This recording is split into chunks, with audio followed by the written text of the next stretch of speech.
Hello guys, this is CodeNCode and this is the very first lecture of MySQL data query language course. Right? In this lecture, we are going to learn some of the terminologies that we'll be actively using throughout this course.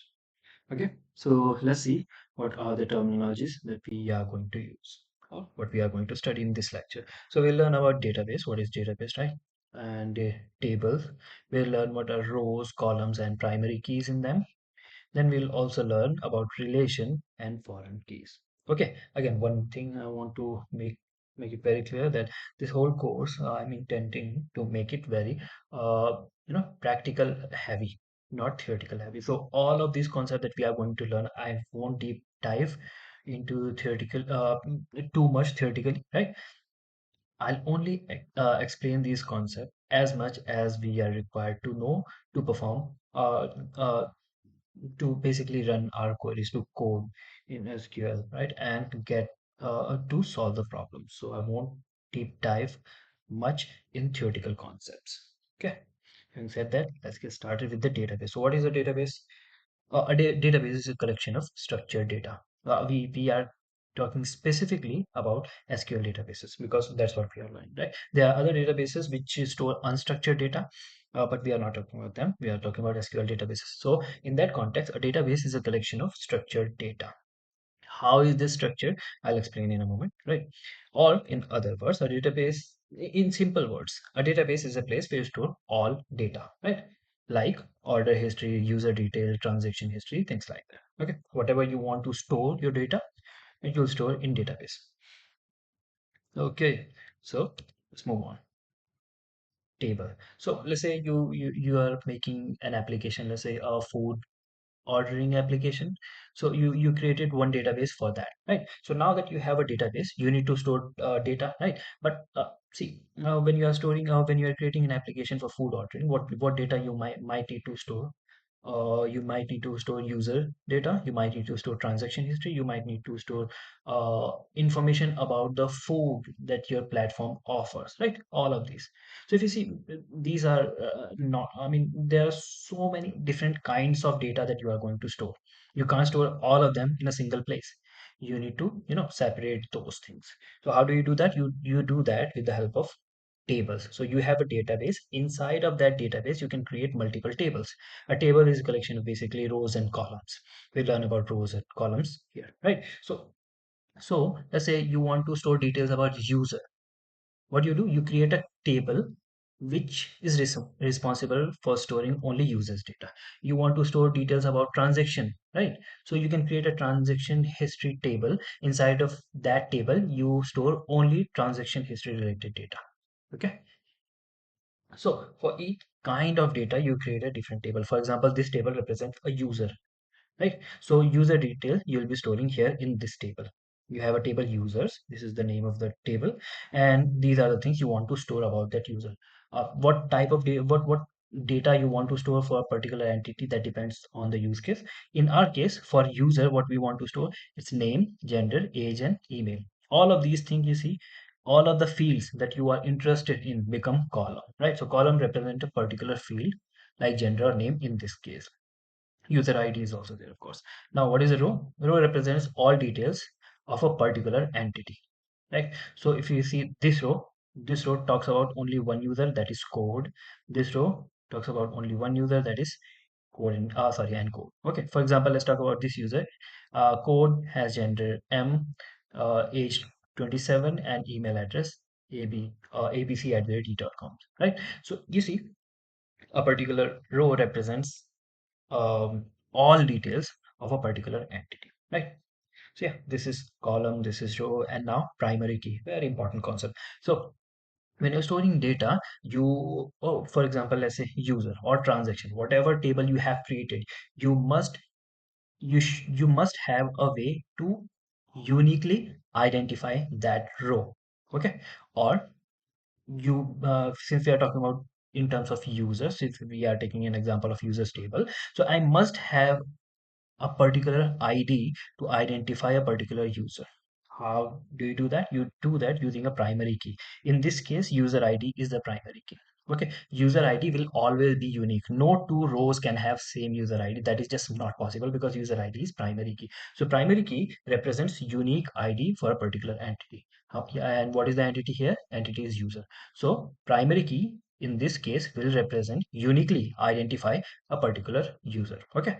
So for code, we have for user code, we have its user ID 123. For user end code, we have user ID 456. Okay. Again, primary key represents unique ID for a particular entity. That is very important concept. Now, relationship. See, the SQL databases that we are learning about stored data, as we said, the data is structured. How it is structured? It is structured in terms of rows and columns. That's why it is structured, right? And unstructured data doesn't have to follow the same concept of storing either in a particular manner or unstructured data may to data to field to what say to instances from a table of an unstructured data may not have even the same fields at all. First instance may only have user name and email. Another one can only have name and gender. Okay, so unstructured data are like that. So there are databases that support that. You can learn about that, but we are learning about structured data. So in structured data, we the data is structured in terms of row and column. Okay.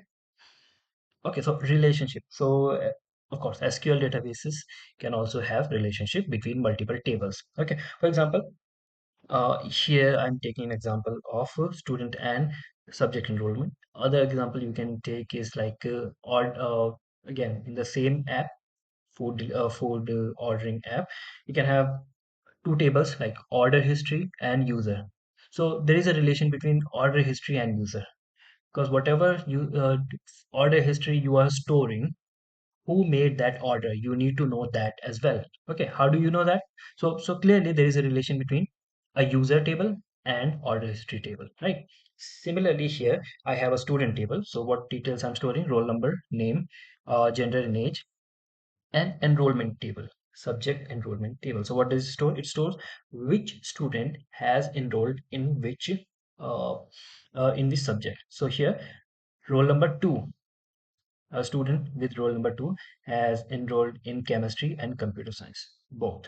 Okay, while roll number 051 has enrolled in subject maths only.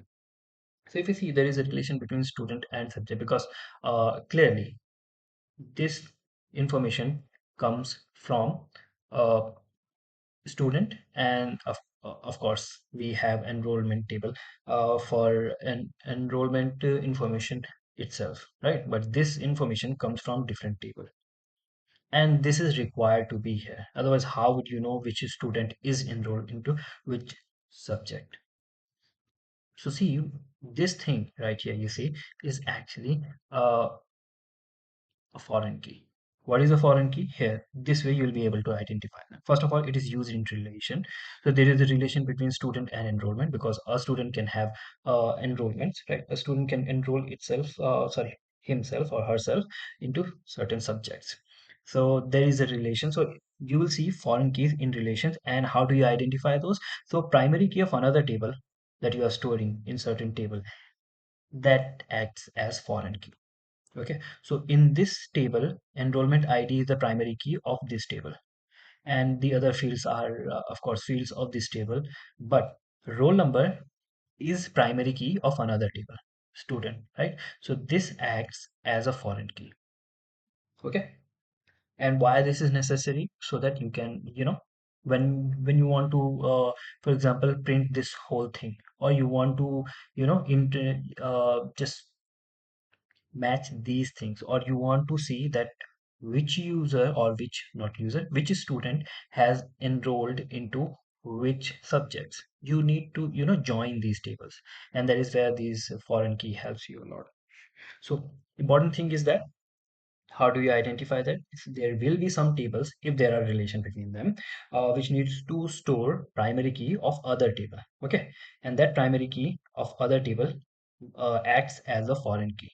Okay, so foreign keys are used in relations and they are primary key of another table. How these are important for us, we'll be writing some of the queries in which we need to join the tables. and that is where foreign keys will help you a lot. Okay, so yeah, these were some of the concepts that I thought are important for us to understand before we write our first query. Okay, so yeah, this is for this lecture. Till we meet again in the next lecture, just keep coding. Thank you.